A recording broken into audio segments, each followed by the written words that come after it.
All right, so we have a very honored guest on the podcast today. This is a longtime friend of mine. We both graduated from medical school together many years ago, and he took the track of general surgery as well as I did. But then we kind of split directions, and he went towards laparoscopic surgery, and eventually got really into bariatric surgery as well. He's an all-around general surgeon. He is the chief of surgery for the Memorial Regional Hospital System and their Pembroke location. And he's also their co-director of their bariatric program. A very experienced surgeon. We actually trained and did our residencies also at the Cleveland Clinic, pretty much simultaneously. So we have a long history together. And I wanted to bring Dr. Melendez on, Joseph Melendez, on the podcast because I felt it was very important to have a conversation with him regarding all of the intricacies of bariatric surgery, what the options are for weight loss, and also what to look out for after bariatric surgery in terms of body contouring and plastic surgery. So I'm very honored to have him here today. We've been very excited for this podcast. So welcome to the show. Thank you, Zuri. Appreciate it. Absolutely. So we'll get started on maybe just you can give us a little bit of background on yourself. Let us know like your day-to-day practice and maybe some insights into bariatric surgery. Yeah, absolutely. Well, again, thank you so much for having me this morning, and it is a pleasure, not just to be on the podcast, but actually to see you again, to be able to share some time with you. So absolutely. So I'm the chief of surgery of our Memorial Hospital Pembroke, and I'm part of the Memorial Physician Group, the division of the weight loss surgery program. So our weight loss surgery program is actually the largest weight loss surgery program for bariatric surgery in South Florida, and definitely one of the top 5 in Florida by volume. So we specialize in surgeries that are meant to get people to where they need to be from a health perspective. A lot of people see weight loss surgery as just about weight, when in reality what we're trying to treat is obesity, which is the real issue. So people try to make the distinction, well, what is weight? What is obesity? The reality is that obesity is that disorder, is that syndrome that not just accompanies the excess of weight, but all the medical problems that are associated with it. So that's really what we focus on. So we do offer different types of bariatric surgery that we can definitely go into a little bit with detail. But we offer those operations on an individualized plan to get patients to where they need to be and where they would lead a healthier lifestyle. Right. Yeah. So it's treating the whole entire patient, really. Exactly. And the lifestyle changes, I think, are very important. We see that in our practice every day. What are your thoughts on the different types of bariatric surgery? There are people that have asked me about, what about a balloon, or what about a vertical sleeve, or what about a Roux-en-Y? Or can you give us a little bit more of the insight how you decide that? Absolutely. So there are different weight loss surgeries, and every year there's more studies and more investigations being done about which weight loss surgeries, as they evolve, which weight loss surgeries work better than others. There's surgeries that are less invasive and there's surgeries that are more invasive. The ones that we offer tend to be minimally invasive operations, whether that is laparoscopic technique or robotic technique. Robotic has been, growing in our practice within the last, I would say, 5-6 years or so. But yes, there is definitely different options for our patients, and we try to make an individualized plan based on the patient and what their goals are and what their health is currently like. So within those surgeries, there's, like I said, less invasive, more invasive operations. The ones that we offer are the surgeries that are actually recommended by the American Society of Metabolic and Bariatric Surgeons. Because there are a lot of surgeries out there and there's a lot of investigation, there tends to be surgeries that are not really well understood or well studied yet. So we try to stay away from those until we have plenty of evidence. The main surgeries that most people will know these days, like you very well mentioned, is the intragastric balloon. There's the adjustable gastric band. Both of those are actually falling out of favor pretty quickly. But there's also the famous Roux-en-Y gastric bypass, which has been over 100 years. There's the vertical sleeve gastrectomy. A little bit newer operations that are actually emerging quite quickly are things like the SADIES, or single anastomosis duodenal switch, which is almost like a trip in past. Okay, so we're going back to the future kind of thing, right? So we're going back to the past and trying to mimic some of the older operations, modifying them and then making them work better. And there's things like, one anastomosis gastric bypass, which are starting to emerge as well. Wow. Yeah. I had no idea that those had come around. I remember the duodenal switch. Yes. vaguely from when I Hmm. was in general surgery, but this sounds very interesting. So yeah, so part of being a board certified surgeon and specializing in bariatric surgery is that exactly like you said, you're following the evidence and you're selecting surgeries based on evidence based medicine, based on the science. It's interesting that you mentioned how the band and the balloon are kind of a little bit falling out of favor. Is there a particular like complication that's happening with those, or just not very successful at the end? So it is a little bit of both. You know, the efficiency or the effects of them are, they tend to be time limited. The balloon, the intragastric balloon, is not really a surgery. It's an endoscopic procedure that is done. Patient goes to sleep. There's a balloon that is deployed. And there's different brands and there's different ways, mechanisms of deployment. These are not new. These actually were semi-popular about 20, 30 years ago in the U.S. And they had a lot of complications. They got pulled out of the market. But then they went to Mexico and Canada, got perfected, got, you know, improved a little bit. They came back a couple of years ago. And now they have better results, but unfortunately, you know, the balloon will create a lot of nausea, a lot of vomiting while it's in place, Mhm. and it can stay up to a max of about 6 months. Mhm. And after that, you have to remove the balloon out, or depending on the mechanism, the balloon may pop on purpose and the patient passes it. The problem with that, if you know, think about it, is that if when the balloon is not there, the patient doesn't have anything left. And on the contrary, now they have an expanded stomach. Mm. So the stomach tends to be dilated now, and they tend to regain weight quite quickly. So for those reasons, we have steered away from the balloon. The adjustable gastric band used to be very popular in the 1990s, and it was thought to be a surgery that would be permanent. What we found out is that, unfortunately, the band tends to migrate, to move, to slip, lose the angle, cause ulcers, erosions in the esophagus, the liver, etc. So these days, we're actually removing more bands than are actually placed. I personally have never liked the band. I've never put a band in the last 9, 10 years.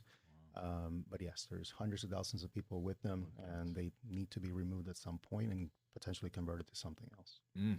Wow. Now, to remove one of those bands, do you have to enter laparoscopically? We do. We enter laparoscopic. It's a relatively simple procedure, believe it or not.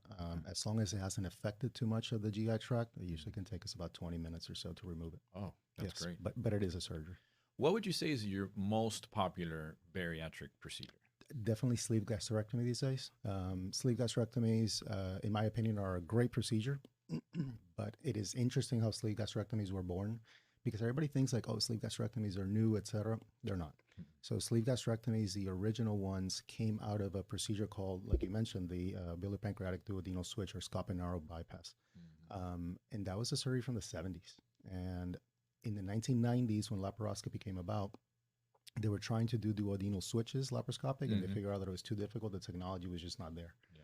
So the procedure got split into two steps. Step number one, do the sleeve gastrectomy. For those of you that are wondering what a sleeve gastrectomy is removing about 75 to 80% of the stomach with small little incisions, but we're not touching the intestines. It's just a surgery focus on the stomach.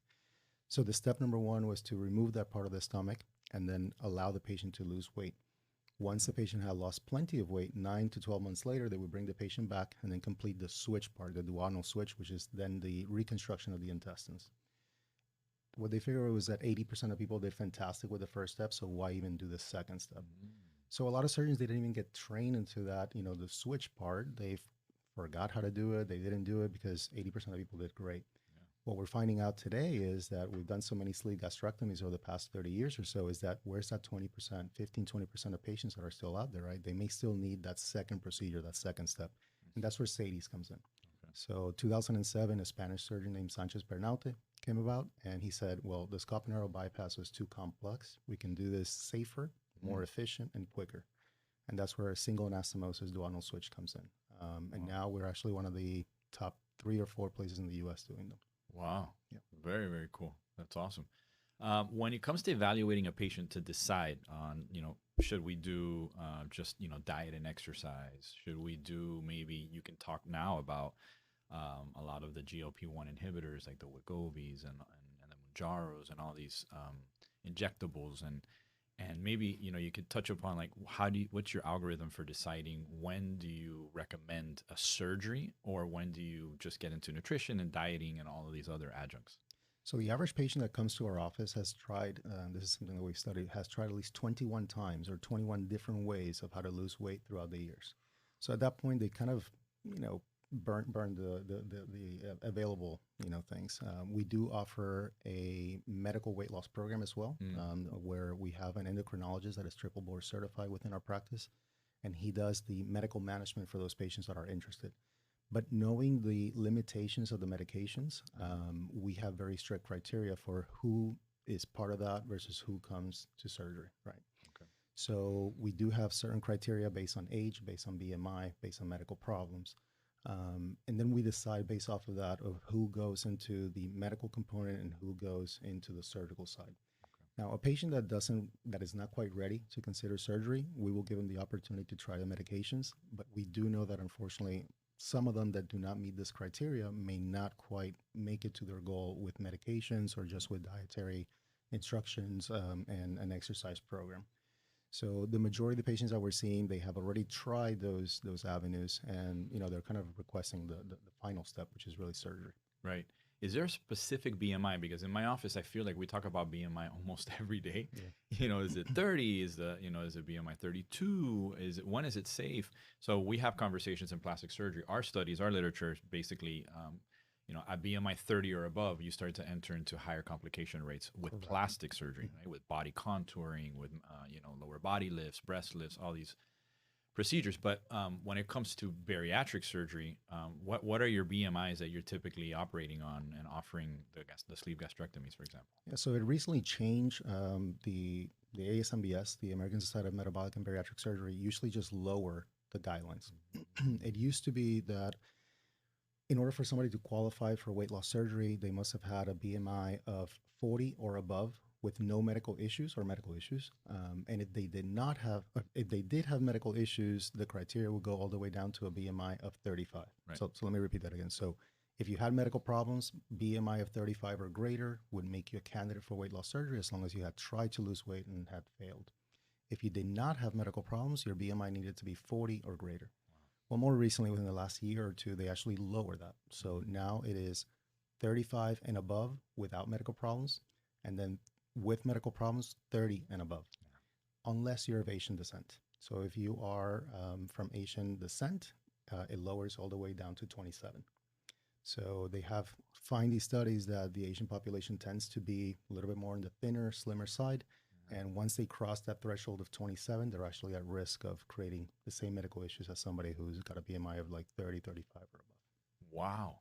That's very interesting. Very interesting. Yeah, so that makes sense for us as plastic surgeons because we're always trying to get our patients below BMI 30. Mhm.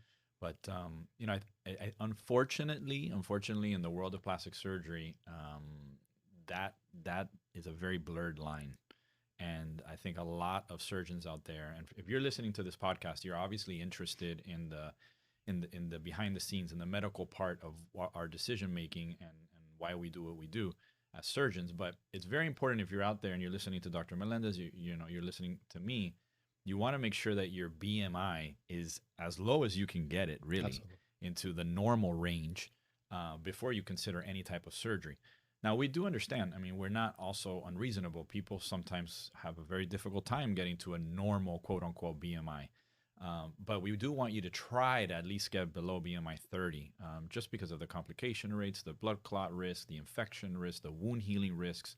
There's just a lot of risks when you get above BMI 30. Now, we do, we do live in a city. Dr. Melendez is a little bit north of Miami, so he's a little bit out of some of the craziness. But I'm in the heart of Miami, and it's crazy when it comes to a lot of plastic surgery offices, right? Sure. That you probably have come across that just are doing surgeries on BMIs of 38, 39. Anybody can walk in the door and have surgery. Mm-hmm. We want to avoid that as a community, of surgeons that want the best outcomes for our patients. Absolutely. So I'm glad to see that the society has dropped those guidelines. Yeah. Because I feel like a lot of people were missing out on the opportunity. The only problem that unfortunately we face is that even though that is a society and the medical community has agreed on that, insurances haven't. So unfortunately, even though they're candidates, the insurance still sticks to the old guidelines, which is obviously an issue for access to care. Wow. Yeah. Do you think that'll change at some point? Hopefully. I mean, there are lobbyists kind of right now, fighting in Congress and everything, but, it all tends to follow the money. Wow. Unbelievable. Yeah. Do you have patients that come maybe from the Caribbean or from other outside the U.S., Canada, that want to have these surgeries and that are, cash paying patients? Absolutely, Okay. absolutely. So we do have a clientele of patients that are coming from other, potentially less developed areas or Mhm. less technologically advanced areas, saying, "Hey, listen, I have the financial means to get this covered in the U.S. Let me have the best possible surgery," and then we walk them through. Walk me through. Okay, you have a consultation with the patient. You decide to offer them a surgery. Let's say you happen to select a vertical sleeve out of the options, and walk us through. From the moment you bring the patient into the operating room. How long is the surgery? What does it entail? What's the recovery like? Yeah, absolutely. So this is a multidisciplinary approach that we believe in, and we strongly believe in education because a lot of patients, unfortunately, are missing that educational component. We're not one of those programs that just, operates on the patient and then just goes and fends for themselves. No, we have a first meeting and we have a class in which we discuss all the operations. I show them videos of the operations and I tell them how their life is going to change, the good, the bad, the ugly, Mhm. everything. After that, we then have our one-on-one consult in which we go, a little bit deeper into the actual patient, what their goals are, what their medical issues are, what kind of other medical specialists we need to involve within their care. From there, they start an educational program, and it's a two-arm approach in which they have an app on their phone and they can actually go through the app and complete those modules for education, knowing how their life is right now, what they're doing right, what they're doing wrong, and how to change that after an operation. And then prior to the operation, they actually meet with one of our dietitians. We have 4 dietitians that are bariatric specific. During that process, they're also meeting with their medical doctors. They're getting labs. They're getting any kind of specialty clearance that they may need. And that may Mhm. include pulmonary for those patients that have obstructive sleep apnea. It may include cardiology clearance. It may include endocrinology clearance. And also a mental health evaluation that we believe is very important because some of these patients don't understand the changes that are going to happen afterwards, or they don't understand that perhaps the behaviors that are ongoing right now. Mhm. So the mental health clearance is not to tell anybody, oh no, you cannot have surgery. It's just to kind of educate them and make sure that they have some support group when it comes to those changes. Usually from there, that program will last a time frame depending on what the insurance is telling us. That's the only other kind of hurdle, right? So some insurance, and it is not brand specific, but it's policy specific. So the insurance may say this specific patient's policy is a 3 month approach for Okay. education. This other patient maybe 6 months. That's about the average between 3 and 6 months. But we do have some insurance out there that are as far out as 12 months. The patient who does not have insurance, who can actually get access to care because they have the financial means, it takes about a month to 4 to 6 weeks. Okay. So then from there, usually about a week or two before surgery, we have what we call the preoperative appointment. The patient and I have a class yet again, more education, and they sit with me in a one-on-one and we go through everything. We go through what the cardiologist, the pulmonologist, their PCP has said. We Mhm. go through the surgery one more time to make sure that they are, they understand what they're going to undergo. Right. From there is a day of surgery. Okay, so during the day of surgery, it's an operation. Most of these surgeries are very short in time frame. They usually take about an hour or so. Okay. Sleeve gastrectomies take us about 35 to 45 minutes. The patient goes into the operating room, is general anesthesia. Patient is completely asleep. The largest incision that we make is about 12 millimeters, so that is less than an inch. Mhm. The other ones are between 5 and 8 millimeters. So over the course of about 45 minutes or so, we perform the operation. From there, most patients these days are spending one night in the hospital, and that is mainly for insurance purposes because the majority of these surgeries are extremely, extremely safe Mm. with complications rates that are less than 1%. Wow. So the patient could potentially go home, but here in Florida, we are asked to keep the patient in the hospital. Mm. So after that, the patient goes home within less than 23 hours for the most part. They have usually a very uneventful recovery, very easy recovery, and active recovery. They Mhm. are placed on a special diet right before and right after, not for weight loss, but just to protect the operation. Yeah. And then we believe in follow up afterwards. So just everything that we completed before surgery, we continue after the surgery. So they're following with me and with the dietary team in intervals. So at 2 weeks, 2 months, 6 months, a year, and then every 6 to 12 months from there on, they're meeting with me, with the dietitians, with my staff, as Right. well as with their medical doctors. So it's a full complementary and multidisciplinary approach to this. Yeah, that's the way it should be. I mean, that's fantastic. It seems like a very relatively simple process. I think probably The most challenging part really is just the educational aspect, like really them understanding everything that they're going to be going through, and how to really modify their lifestyle, and change their dietary habits, I would imagine. That's definitely a challenge. So let's talk a little bit about the plastic surgery part of everything here. I think we gave a pretty good idea to our audience about how the bariatric part works. When patients come to you a year after surgery, and and they say, Dr. Melendez, you did a great job. I love how much weight I lost. I feel like a totally different person now. Um, but I want to get rid of all this loose skin. I don't Yeah. I don't like it anymore. What are the typical stories that you hear, and when do you recommend? So going back to the educational component, the educational plastic surgery begins even before we operate on them, right? So one of the main questions that I always get asked is, well, doc, I know I'm gonna, look fine. You're gonna get me snatched up, but I'm gonna have some loose skin. Yes. Okay. So we are trading things here. I always tell them, we're trading your health perhaps for some loose skin, but don't worry. Once you get to your goals, we have plenty of, of great people out there, especially like Dr. Zuri, and I always recommend you, by the way, Thank you. for that purpose. And that kind of gets them at ease, a little bit of at ease, saying, okay, well, it's not that bad of a problem that I have to worry about this now. Let me get in health first, and then once I achieve that, then I can go and get whatever I need done. So the educational part of it begins before the operation. What I tend to recommend to my patients is to wait usually about a year from the weight loss surgery, because it usually takes about a year to see the full results. Now, the bigger the patient, perhaps the faster they lose the weight, but the longer it takes them to get to that result, right? It's not the same thing saying I'm going to operate on somebody who's about 250 pounds. They need to lose about 100 pounds versus somebody who I'm operating on that is 600 pounds and they need to lose 400, right? So that person's going to take them a little bit longer, and obviously is going to have more loose skin. So what we have noticed throughout the past is that, personally, I am horrible at knowing who's going to have loose skin and not. Okay, so I tell them, hey, listen, lose the weight. We'll figure it out when the time comes. Okay. Yeah, exactly. Once they're about a year out, then I tell them, all right, you're ready.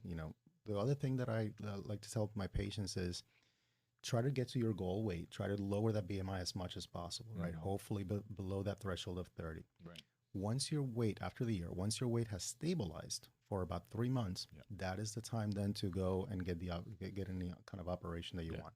And I do tell them, hey, listen, our great plastic surgeons out there, they're busy. So it is worth the wait. I always tell them that it is worth the wait. Go make your appointment, because by the time you actually have surgery, a little bit of time has elapsed and you will likely be stabilized at that point. What I do get a little bit concerned is, unfortunately, like you mentioned earlier, there's practices out there that they don't have the same standards, the same guidelines, so they will operate at any time. Especially when a patient is going through the process of weight loss surgery, which, yes, you get the surgery today, but you don't see your results completely until a year later.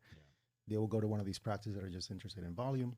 They get an operation midway through the process, so they've lost 50 pounds. They get a tummy tuck and everything else, and they look great for about 2 months, and then they lose another 50 pounds, and now they have loose skin again, and they need to redo operations. So we do try to educate them on timeline.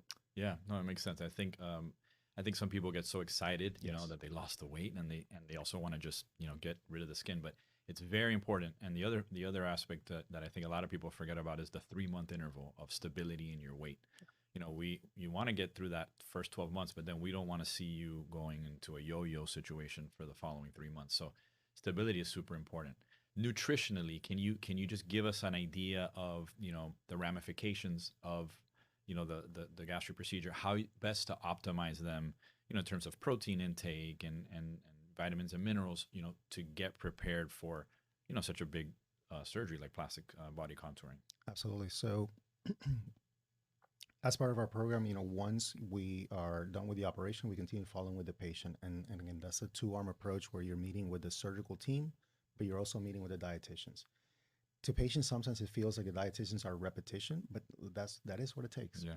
So we do recommend vitamins on all of our patients. Now, depending on the operation, maybe the intricacies and a little bit more detail of which vitamins we're paying attention to, but no question about it that there are vitamin recommendations to all of our patients. And those includes multivitamin in females, of course, with iron, calcium with vitamin D3, and either a B complex or a B12. And those are the more simple ones. So I'm not really adding a lot of different medications. This is the vitamins that anybody without even surgery should be taking. Right. So we do measure vitamin levels as well with the patients that do follow with us, because unfortunately we do lose patients to follow up. The compliance may not be there because they're so happy and excited they lost their weight. They're like, I'm doing great. I don't need to go see them. Yep.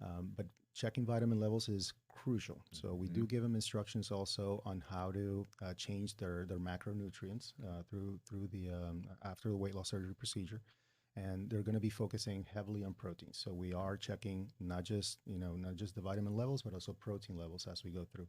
So we tend to follow with quite a bit of blood work to make sure that they are nutritionally competent for a procedure. We're looking at albumin levels, pre-albumin levels, protein levels, aside from the vitamin components. And we do recommend that these patients have, stabilized level before attempting an operation such as plastic surgery. Yeah. For us, it's really important to test all of those nutrients before we go into any type of surgery. The other important thing is that we want to get new labs from the time of, the bariatric surgeries. A lot of people think, well, I just did all my clearances, I did all my bariatric. After it's been about 3 months, we need to just double check everything no matter what. And especially after a year and a half, we want to check all your levels and make sure you're optimized. So from our end, we also put our patients on a very specific multivitamin regimen, and the iron, like you mentioned, and the folate and the protein.